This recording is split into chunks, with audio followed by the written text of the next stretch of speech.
Clock podcast.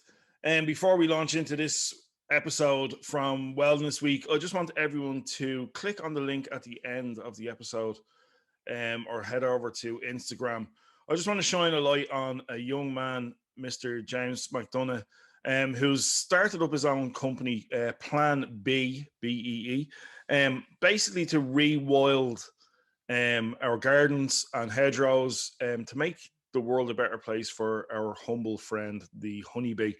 I'll let James explain it all. It's over on his Instagram story. Go give him a like and a follow. I think he's an inspiring young man, part of our basketball community.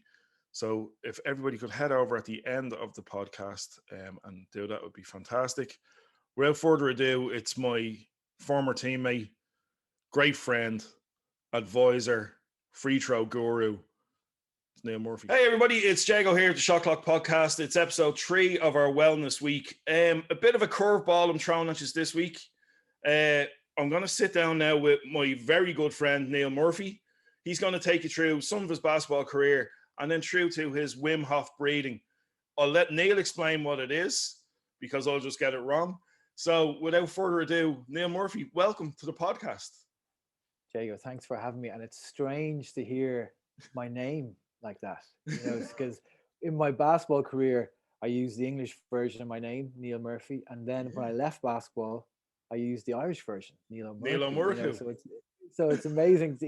I haven't heard that name in a long time. So it's great to be here. But to me, you'll always be Murph.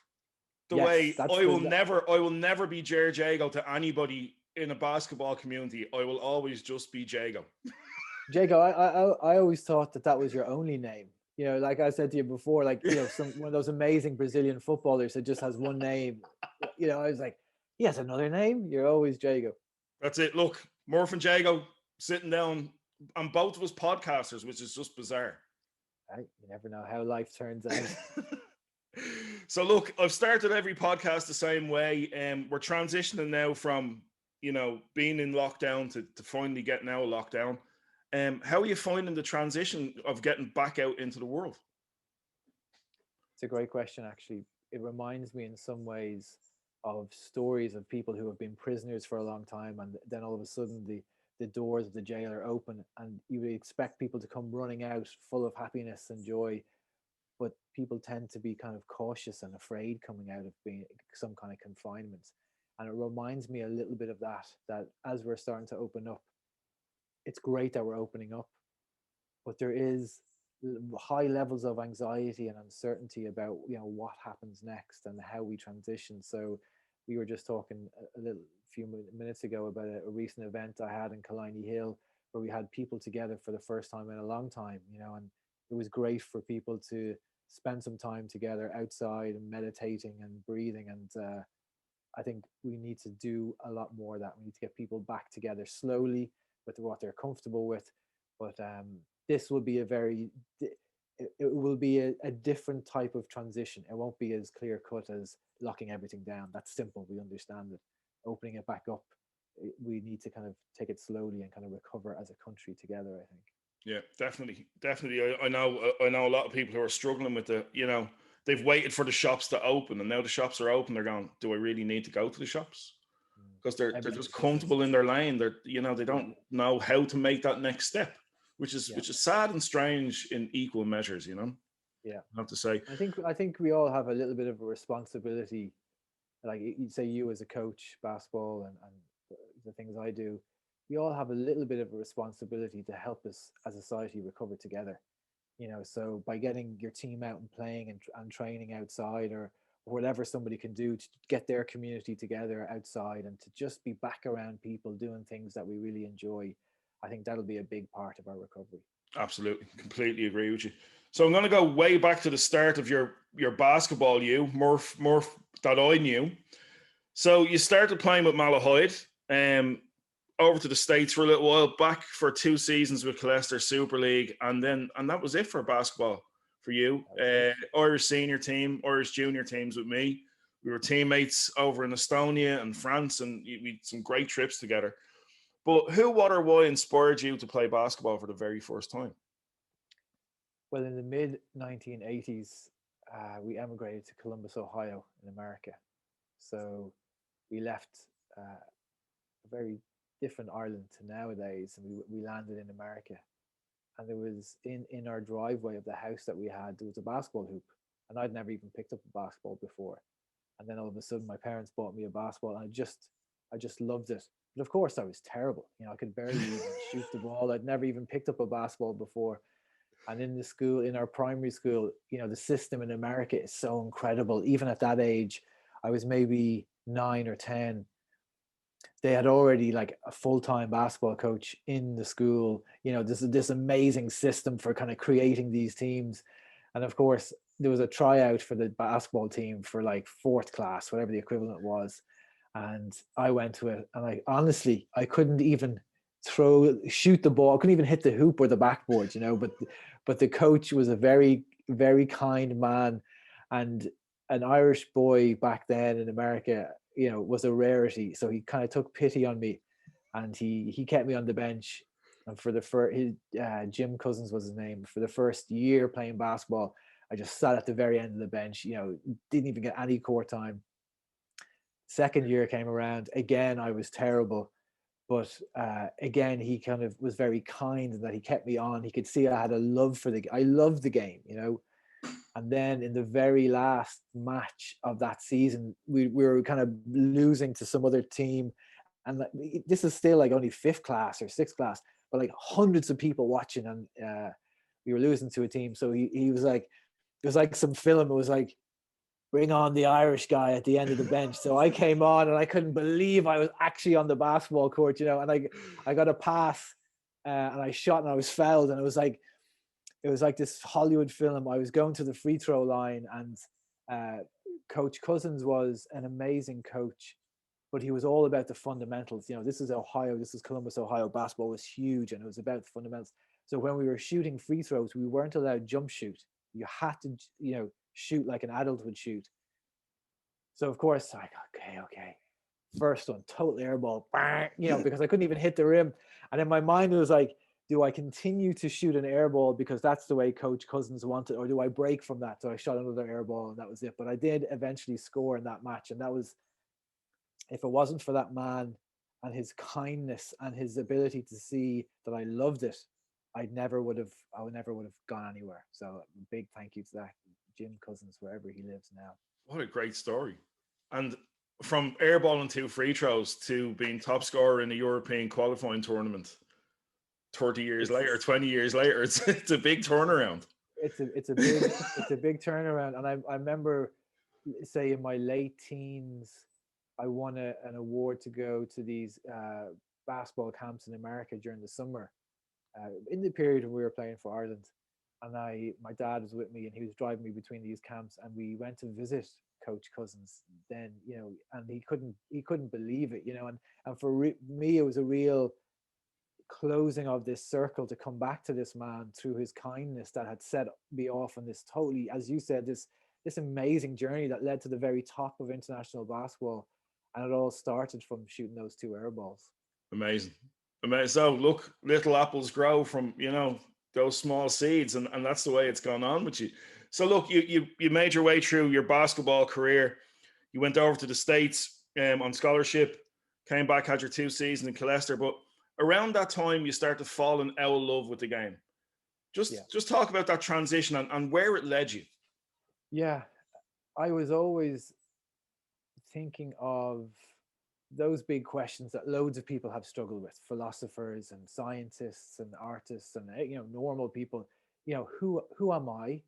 You know, who are you? The person listening, who are they? You know, what are we? What is this experience? You know, what is the mind? How do we use the mind? What's the relationship with the mind and emotions and our breath? All these questions were always pinging around in my head as a teenager when we were playing basketball for Ireland. And as I started to get into my late teens, those questions got louder and louder and louder.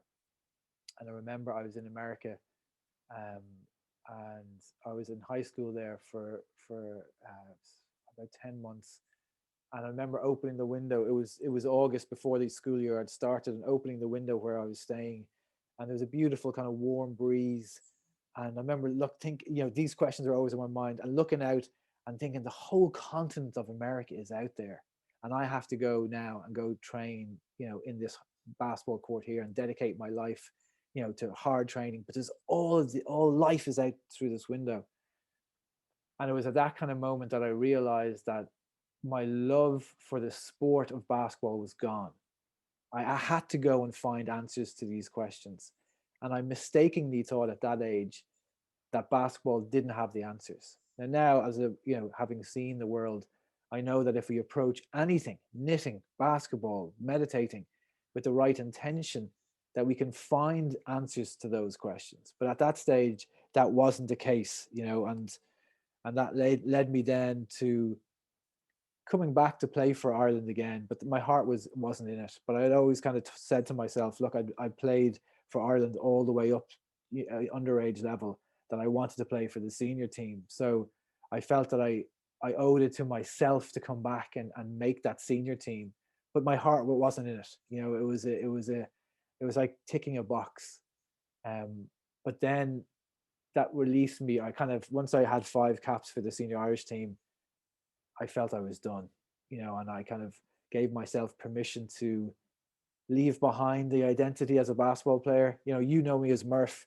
Loads of people on this podcast probably would have played against me. They'd know me as that person, but I had to let all that go. I had to kind of let all that go. And, martial arts was the first step into trying to understand myself and this experience better. And it led to loads of very unusual and wonderful places, to speaking to you now on the podcast, being one of the most experienced Wim Hof method instructors, in the world. So it's just it's a strange transition, like what you said there about your identity. Like for me, our relationship is a very different one. Like you're more of the basketball player, you're more of my teammate, and I'll always be Jago to a certain generation of people, and I can tell how people know me by what they call me. And it's funny like that, you know what I mean? Yeah, You're trying absolutely. to find yourself again. When I quit basketball, I was like, I didn't know who I was. You know what I mean? I just got lost for. I'm going to be honest. I got lost for a decade, where I couldn't find who I was. You know Yeah, what I mean? And it took me sitting down and speaking to somebody about it, and going, yeah, look, I'm lost. I don't know who yeah, I am. I don't know. I look in the mirror and I don't recognize who's looking back at me. yeah, And that person said to me, well, who are you? And I went through every hat that I wore. I'm a basketball player. That's not who you are. yeah, I'm a chef. No, that's what you do. yeah, And it took months for me to discover, oh yeah, I'm Jared Jago. I'm Jago. That's who I am. I'm yeah. this person, But it's a strange transition. So you headed to London for work initially, was it? Well, when I stopped playing basketball, kind of suddenly, to kind of, kind of consternation, I hadn't really talked to people about these internal questions, so when I just stopped, everyone was like, what? My parents, my coaches, my friends were like, so they were kind of confused by this thing that had made sense to me.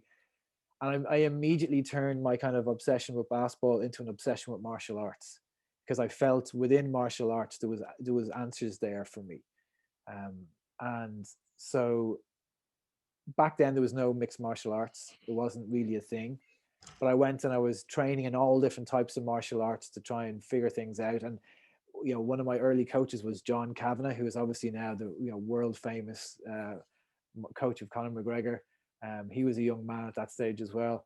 But in amongst this, I saw this article that the Shaolin monks from the Buddhist temple in China, who are kind of, it's where nearly all martial arts stems from, they were opening an official temple in London.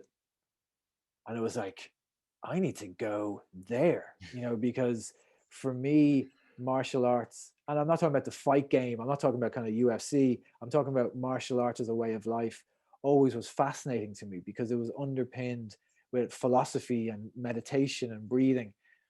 And so that was one of that was the reason. So I said, right, I'm leaving. I'm going to London. I had met my wife.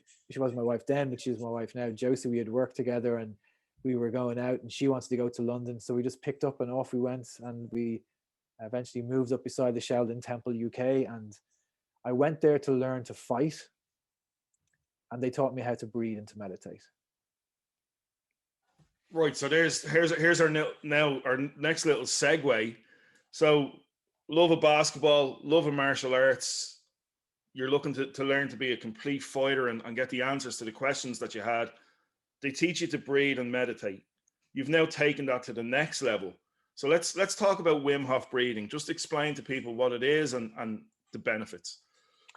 So the Wim Hof method is very simple, very effective, scientifically proven way to improve your health, to improve your strength, and to improve your mood and your happiness. So we do that with very basic kind of breathing exercises that nearly anyone can do and learn very quickly. And we combine them with gradual exposure to the cold. So for example, a nice warm shower with a little bit of cold at the end of it. And when we do that, there are incredible things that happen in the body, scientifically proven to improve your immune system, scientifically proven to reduce stress and anxiety, to reduce inflammation, to reduce pain, scientifically proven to give you more energy, to help you focus better, to help you focus better under pressure, to be more creative, to sleep better, to recover better. The list of scientifically proven benefits, it's like a shopping list of nearly what everyone wants in their lives. So that's what, when I discovered that, it kind of fit in with my searching for answers. It fit in with my growing obsession with learning how to breathe properly, and it was something that really changed my life and the people around me lives. I have to say, and Garrett Winders, my wonderful coach and our friend and teammate, will vouch for this. So anybody who knows me as a player, I am notoriously horrific as a free throw shooter. I make Shaq look like Larry Bird. But, but 2 seasons ago, I shot at 86%. And it was following a deep conversation with you on a beach in Sandy Cove, having not seen you in 20 years, where you explained breath work to me. And before every free throw now, I go through a routine where I just deep breathe and slow everything down. And I've become almost automatic from the free throw line. And I'd say there's coaches the world over going, Jesus, if only he'd done that when he was playing for me, we could have actually got a win or kept him in games at the end. But just explain. So me and you hadn't seen each other in a long time. I happened upon your face on, I think it was Facebook, and you were doing this wonderful Wim Rise session in Sandy Cove Beach one morning. I rocked up, and it was funny to me. Bobby Temple was out there, another great basketball player, another coach with Malahide now, and we sat on a beach and we meditated. We did some breath work, and we got into the Irish Sea at 6 a.m. as the sun came up, and it was one of the most profound moments of my adult life, and I can't wait for the next one. It's like it's that thing where it's like a tattoo. You're going, when am I getting the next one? And obviously COVID hit and the whole lot. But through COVID, you've been fantastic with your social media and the whole lot, and offering courses to people. From a basketball point of view, obviously I've spoken about my experience as regards free throws. But from a basketball point of view, why should people embrace their breath and cold water, recovery? So I would be as bold to say that when we start to understand the importance of our breath and the cold, that it's nearly like an unfair advantage over your opponents. The basketball player who can understand the importance of and the relationship between how they feel on the court and their breath is already 20-30% better than their opponent. So in sports terms, I'm often brought in to work with elite teams and elite athletes that are looking for this advantage. And it kind of boils down to this. There was an Olympic gold medalist, not from Ireland, that I was brought in to help. And this is the problem they had. In their particular event, they had 90 seconds where they sat there waiting to start, on the course, waiting to start their event. And that 90 seconds was torturous, because in that 90 seconds, they were thinking about all the things that could go wrong, all the things that, and by the time the 90 seconds was up and they were about to start, they had already unraveled nearly all the great work that they had done. So they brought me in to help this person to use their breath to take control of how they feel in that 90 seconds. So in that 90 seconds, we work with them on very, very simple breathing techniques, like you described, that when we focus on our exhale, for example, if we focus on our exhale for 4 or 5 breaths, the vagus nerve in the back of the brain begins to activate. It slows down the heart rate. The body starts to feel safe. The body starts to relax. And when the body is relaxed and it can adapt like that, all the training that you've been putting in starts to take place. Our training is in our muscles and in our memory muscles. So, but if our conscious mind gets in the way, then we start to kind of second guess it, and we're not flowing. So this athlete then was able to take that 90 seconds to focus on his breath. And by the time he was ready to go, he was in the zone. He was so relaxed that all the training just flowed from that point onwards. So for any basketball player, if we learn to use our breath, we can improve our preparation for our performance. We can improve our performance. Imagine being able to go into the zone when you just feel like the whole game is flowing with you, when you are part of the ball and the ball is part of you and everything is working. Imagine you could go into that way of performing at any time, just by bringing your breath back into focus again. And then afterwards, your recovery is much quicker. So every stage, the preparation, the performance, and the recovery is massively improved by just learning some very simple breathing techniques and then testing those techniques in the cold as well. I wish I had known all of this when I used to play, but now it's a kind of a privilege now to teach other athletes in many other sports how to use it. We spoke off camera about John O'Connor, our Irish coach, who, every episode I've done with any of our teammates, they've all said the same thing. He was years ahead as regards sports psychology, meditation, visualization, and it's second nature now. But we were doing that back in 1993. Yeah. Like John was light years ahead. Yeah, you know what I mean? He was 2 decades ahead probably of what people were doing. He was on, however he found it, because there was no internet back then. He had found what is the cutting edge of performance, not just basketball, of human performance. Yeah, absolutely. He was look, we owe him so much. I can't wait to get back in that room when we finally have our reunion a couple of years later. Look, we'll get there eventually. Murph, cold water and meditation. You've now started to marry that with cacao ceremonies. Yeah. Where's the correlation there? What way does that work?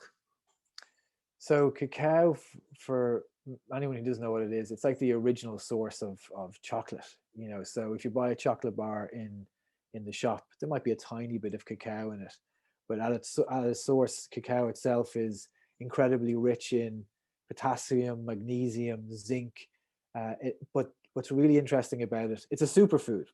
But so if that's kind of where a person's interest is, even drinking cacao is amazingly good for you for all these nutritional reasons. But what really interests me was that there's a thing called there's a chemical, a bliss chemical, that's only found in 2 things in nature: in humans and in cacao. And the researcher who found that was actually an American researcher based in the University of Galway. Anandamide is what it's called. So when we drink cacao, because of the chemical reaction to it, and it opens up our cardiovascular system around the heart and everything, we feel a sense of calm and peace. And we can feel a sense of joy and even openness and love just from drinking this very kind of bitter, it doesn't taste anything like chocolate, it's very bitter taste. So for me, I'm always looking for things that will improve our ability to breathe or improve our ability to feel good despite the pressure that we all face. So I found that when I was drinking cacao, my ability to breathe, it just changed. The body's loose, it's open, and it's a beautiful experience. So it's now something that we combine in some of our events, that people can drink the cacao. It makes them feel really relaxed. It makes them feel open. They're getting all these amazing minerals and nutrients. And then we start to breathe afterwards. So by the end of one of these sessions, people are they're relaxed, they're calm, they're peaceful, and they're ready to take on what inevitably comes our way. Because when I trained with the Shaolin monks, they were saying to us, look, we could have stayed in a cave in the mountains in China meditating for the rest of our lives. But trouble always finds you.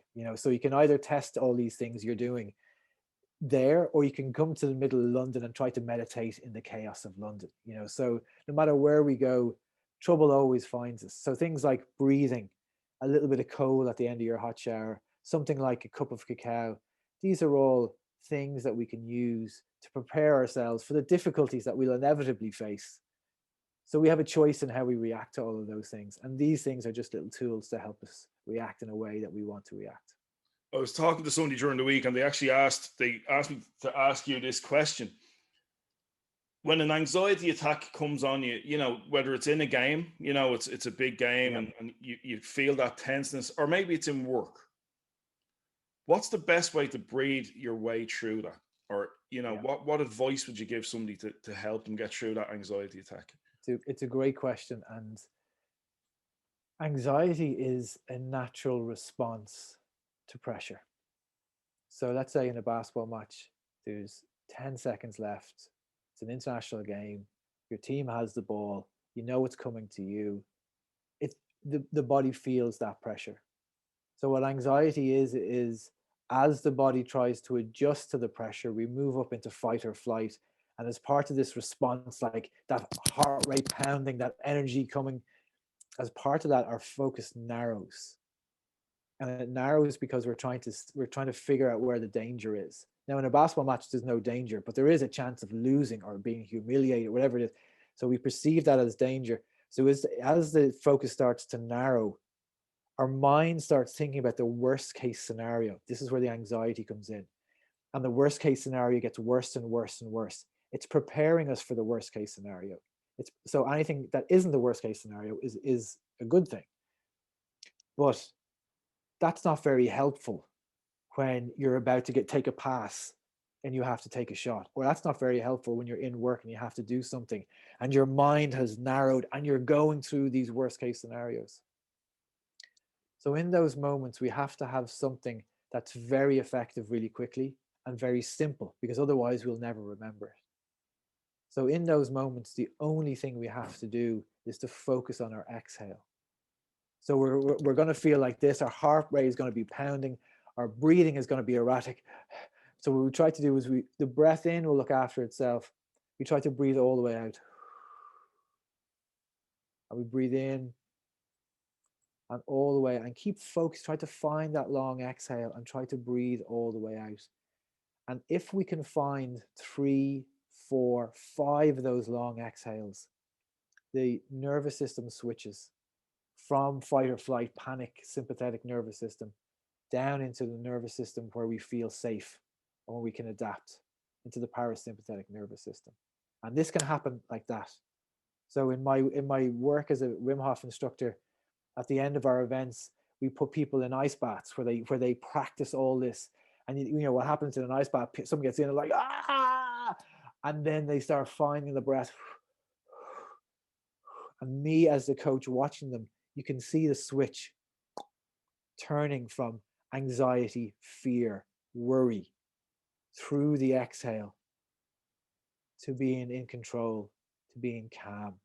And when we're in control and we're calm, then we can adapt to whatever the problem is. So in work, if we're feeling anxious, if we focus on that long exhale, try to get 4 or 5 of those long exhales going, you'll feel a switch in the nervous system, and it will allow you then to find a solution to whatever problem you're facing. On the court, there's an inbound pass coming and you have to take that shot. 4 or 5 of those long exhales, you'll feel the nervous system switch, moving slowly downwards. Then the body's relaxed. You want to be taking that shot when you're relaxed. If we're tense, we're using our energy in the wrong way to feed that intensity. So that's a very simple way. Just focus on that long exhale and just keep that long exhale going for as long as you can. Great advice. So I coach under 16 girls. When would you advise people to start using breath work?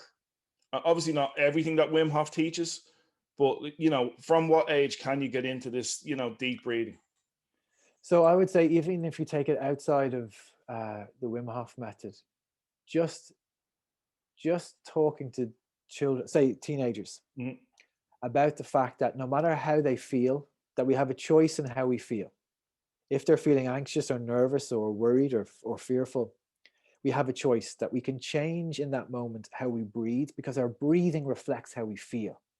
When we're nice and calm and enjoying our lives, our breathing is smooth. We can't even hear it. It's just soft. When we feel the opposite, when we feel under pressure, our breathing is erratic, short bursts, shallow. The great thing is that if we change how we breathe, the body listens to the lungs. So for your teenagers, it's like, no matter how they feel, if they decide that they listen to their breath for a minute and they just slow the breath down, the brain listens to the lungs. So the brain will be listening to the lungs despite what's going on, saying, oh, the lungs are moving smoothly and calmly. We must be peaceful. We must be tranquil. Then you start to feel like that.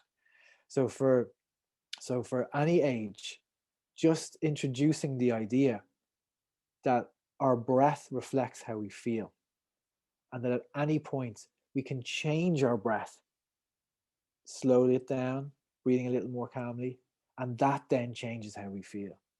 That, for most people, is something that they've never thought about, but it is life-changing once we realize that we have that choice.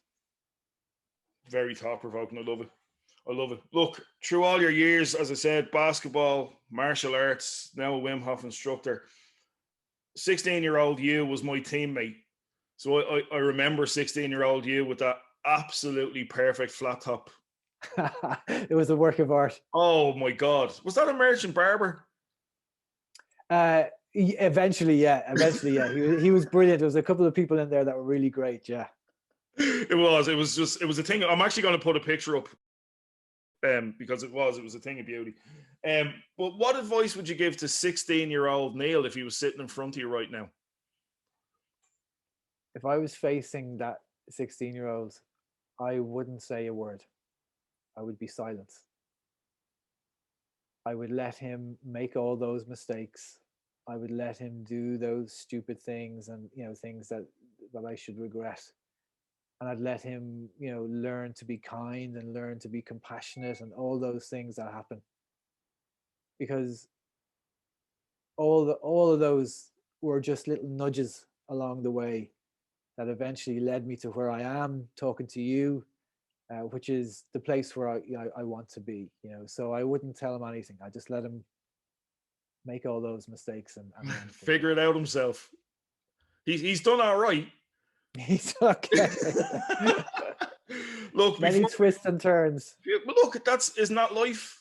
You're the sum of your journeys. You know what I mean? And that's what makes you who you are. If you lived a perfect life, you wouldn't be sitting here right now. Exactly. That's the basic. Before we close it up, let everybody know how they can get in touch with you, how they can learn more, plug your upcoming events, your website, your podcast, everything. Let people know. Well, the good news is that our real live in-person events are back. Thankfully, our first one is the 13th of June, and we have events and retreats running all through Ireland. So you can find me at breathewithniall.com, and then Breathe with NIALL on Facebook and Instagram, and as well the Breathe with Niall podcast is out there in the ether as well, if you're interested. It's a great podcast, and you get to hear from Josie, which always makes me smile. Yeah. Josie is the kind of the person behind the scenes that makes everything possible. So we all need the love and support of somebody important in our lives. Absolutely. So. Completely agree. Look, it's been a pleasure sitting down with you as always. These conversations could go on for days, especially when it's us. The lads on the team have all said we're doing the next Wim Rise together. I'll believe it when I see it. And also, we're going to try and get on a Zoom call at some point and get everybody in a room on a call just before we can all get back together. It's been far too long since we spoke. Murph, I appreciate it. Niall Murchú, your new persona. It's been great to talk to you. And look, I hope the basketball community as a whole, or look, not even basketball, any walk of life, whether there's a parent listening in, who feels that anxiety and now has an outlet. Breed with Niall, also on YouTube. You have some of your past breeding classes up there. And look, again, I appreciate you. Love to you, Josie, and the kids. Can't wait to see it in real life again and get one of those amazing Murph hugs. Thank you, Jago. And no problem, buddy. We said it before off camera as well. Just congratulations on the podcast, because Thank you. It's amazing to see it take off, and it's really playing a very important role in bringing a very small but committed community together around basketball. So we need that. So congratulations. Cheers. I appreciate that, Murph. Talk to you soon, buddy. So there you have it, episode 3 of our Return to Sport Wellness Week with the Shot Clock podcast. Follow Murph over on all social media channels. It's Breed with Niall on Instagram, Facebook, YouTube, and if you Google him, you'll also get his website.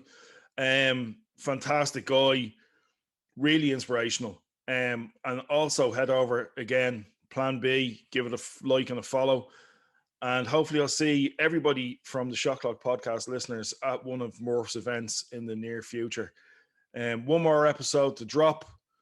That'll be tomorrow with the strength and conditioning guys from Basketball Ireland, the heads of athletic development, Pete Madsen and Kev Foley. And until then, this is Jago saying, I'll see you on the court soon.